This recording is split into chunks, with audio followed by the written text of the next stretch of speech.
Jin. Okay, ginatan na yung mga highway. Okay, na Fortune Breaker, Super Yoshi ay tumapak, doon ang stun, Ukir, nandito yung Burns! Muna doon sa kanyang Darkening.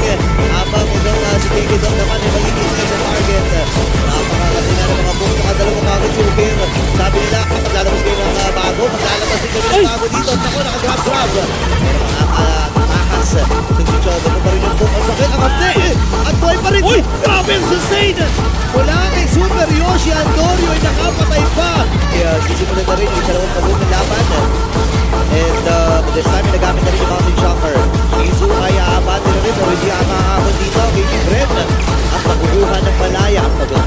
Tapos itinay mo sa kalaban mo. Ayan na, speaking of deny, hindi kagad nila si Keke dito nagamit yung final skill. Lalabas, paano pero mamamatay yata? Itong si James Pang nakadalawa na with that Chaos Assault. Habang mamatay din si Coach Kurt, tatlo kagad ang napuruhan para sa Hive. 5K gold lead para medyo mahirap na talaga ang habulin. Yoshi! Ayun na, sa likuran talaga. Agad ni Super Yoshi! And this time yung mamatay kagad yung Jumper para sa AB Bren. Nandun yung loss insanity pero walang tatawanan. Doon yung boy pa rin, nagamit yung Mountain Shocker. Kumamay sa pero pumunta pa sila dito, hindi na. May konting defense right there. Kailangan siguro immortality yung pinaka-peak. Ayan yung sinasabi ko, napakabilisan talaga. Naging stack na Sky Piercer. Baka yung kill. Ayun naman yung tatawagin si Balvin. Naipet.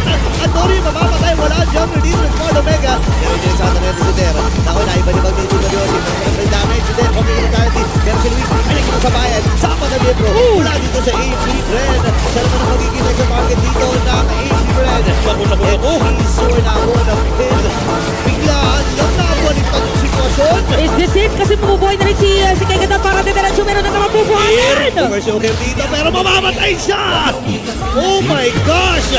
Si Joe may nakipagsabay at yun may nagamit. 4-man down. Para sa Smart Omega at ATP Brain. Malayang kukunin yung Lord. Puro low HP Super Yoshi The nakabang! artist! The artist! Ayaw na.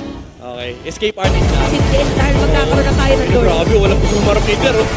Dito, aray ko po. Ayaw man din ang pasagin. Oy, si Kiki Don, ay nandito. Umikot na! Ang tanong, kaya ba? Naku, mamahuli ata si Antonio dito. Kailangan niya lumayo. Inaabot pa rin si Bishops. Andun na rin si James Bond. Patuloy magdahal din ng Super Yoshi.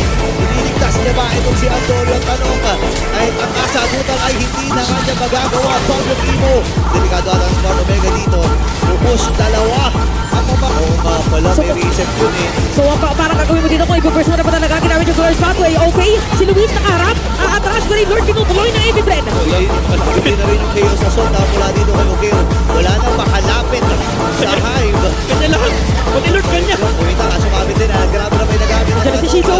Ikakayanin niya ba? Aray! Nata din yung mga post. Breathe lang si Shizu dito. At si Luis ay mamamatay. Ito at ang bawin ng Smart Omega.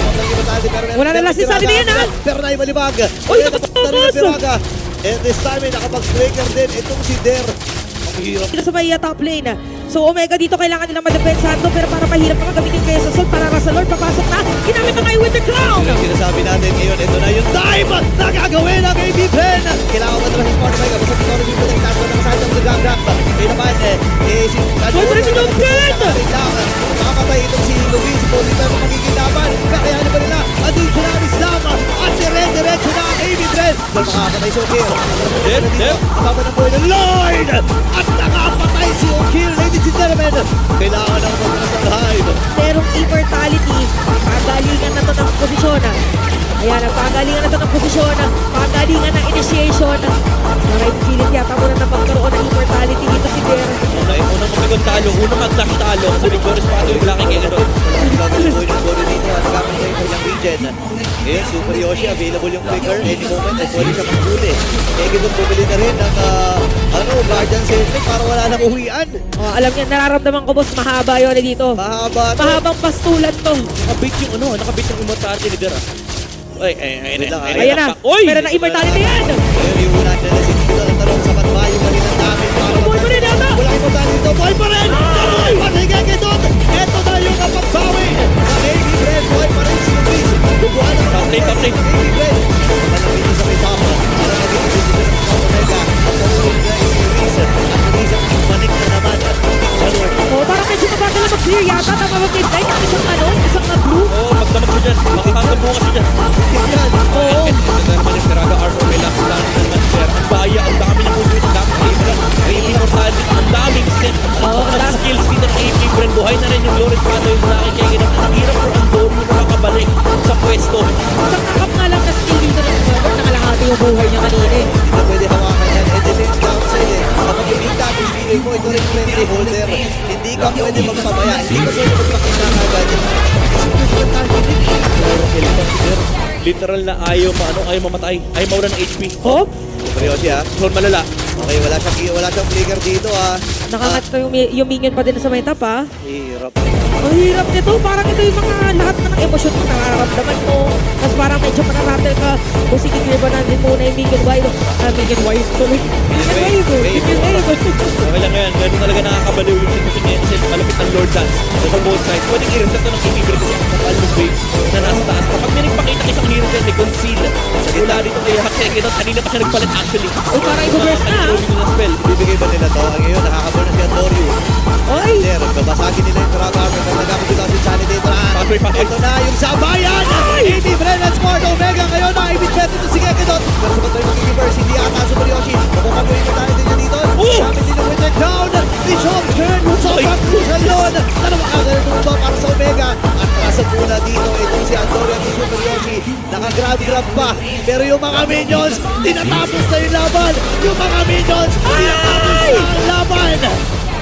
At pipigilan ang pangarap ng Omega. And with that, with a reverse sweep, AP Brena ang tatapos sa lason na inihanda ng barangay. After many seasons, na nakakita tayo ng mga miracle run for Barangay Omega this season 15. Hindi na